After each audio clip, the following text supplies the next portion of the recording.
ओंकारेश्वर ज्योतिर्लिंग पहुंचे पूर्व विधायक ठाकुर राज नारायण सिंह ने भगवान के दर्शन कर क्षेत्र के उज्जवल भविष्य एवं कांग्रेस को पूर्ण बहुमत से पूरे उपचुनाव में विजय श्री दिलाने का आशीर्वाद मांगा।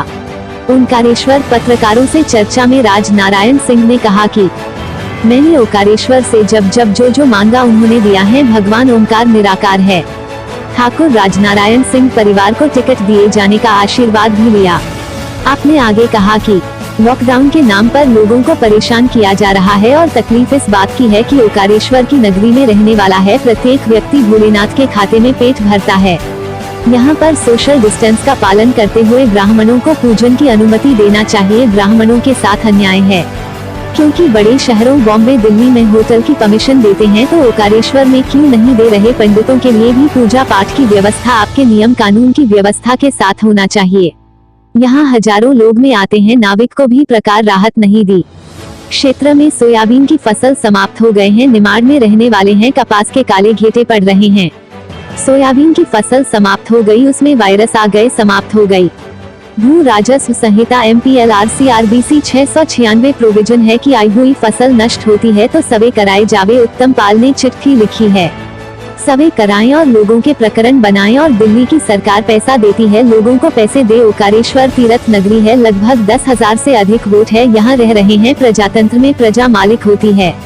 जो लोग यहाँ रह रहे हैं वो जितने लोग भोलेनाथ के सहारे हैं पर पूरी दुनिया इनके सहारे हैं।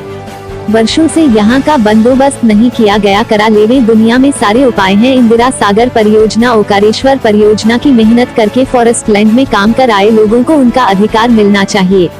मेरा तो हमेशा प्रयास रहा है, चुनाव आएगा बदल बना रोटी बना देंगे। चुनाव हुआ कि सब गायब हो जाएगा। लोगों को पट्टे से लगाकर, बंदोबस्त नजूल से लगाकर अधिकार मिलना चाहिए। जरूरत पड़ी तो जमीन पर लड़ाई लड़ना पड़ेगी। उपचुनाव में हमने तो टिकट मांगने की बात नहीं की, उपचुनाव में टिकट मांगा नहीं जाता। जनरल चुनाव नहीं है, बायोडेटा दिया जाता है। हमारे यहाँ हम कांग्रेस परिवार के लोग हैं। कुल मिलाकर चुनाव लड़ने से लड़ाने वाला मजबूत हो। कमलनाथ जी को कहा है हम शानदार विजय दिलाएंगे। किसी युवा को टिकट दे, नौजवान को बढ़ाओ। नौजवान का जमाना आ गया है। हम तो कांग्रेस के बंदे लोग हैं, पुराने लोग साथ में हैं। कांग्रेस को ताकत से विजय मिलेगी। प्रजातंत्र के साथ में प्रजा की हत्या करने का प्रयास किया है, खरीदी बिक्री हुई है, ऐसे लोगों को जानता ही नहीं, बख्शेगी, इतिहास बना देगी। मानधाता जब से देश आजाद हुआ, जब से ऐसी स्थिति मानधाता की नहीं हुई स्थिति होगी। पब्लिक को भ्रमित नहीं कर सकता। प्रदेश उपचुनाव में 25 सीट पर जो खरीदी हुई है वहां मजबूती के साथ कांग्रेस विजय होगी। राज नारायण सिंह ने कहा मैं जमीन पर हूं। प्रमुख मुद्दा मेरा जीवन में लोगों की सेवा रही है। विकास की बात करें तो मानधाता विधानसभा क्षेत्र में विकास की प्रोजेक्ट है। देश की धड़कन न्यूज के लिए ओंकारेश्वर से ममता दुबे की रिपोर्ट। वालों कपास के घेटे सब काले पड़ गए। तो बात यह है कि भू राजस्व संहिता MPLRC में RBC 64 में प्रोविजन है कि आई हुई फसल अगर नुकसान होती है तो उसका सर्वे कराया जाए। हमने चिट्ठी, उत्तम पाल ने चिट्ठी भी लिखी कलेक्टर को, तो सर्वे कराए और लोगों के प्रकरण बनाए। और दिल्ली की सरकार भी उसमें पैसे देती है और लोगों को पैसे दे।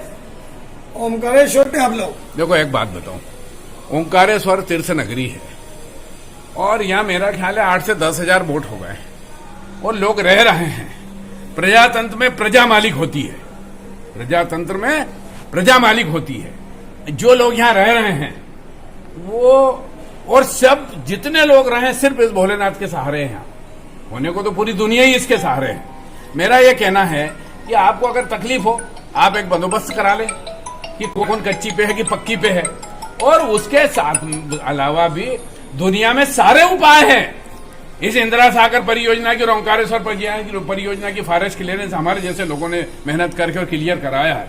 तो मेरा यह कहना है कि ये लोगों को उनका अधिकार मिलना चाहिए। मेरा तो भैया हमेशा पॉजिटिव प्रयास रहा है।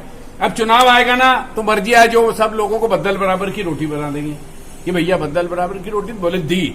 चुनाव हुआ कि सब गायब हो जाएंगे।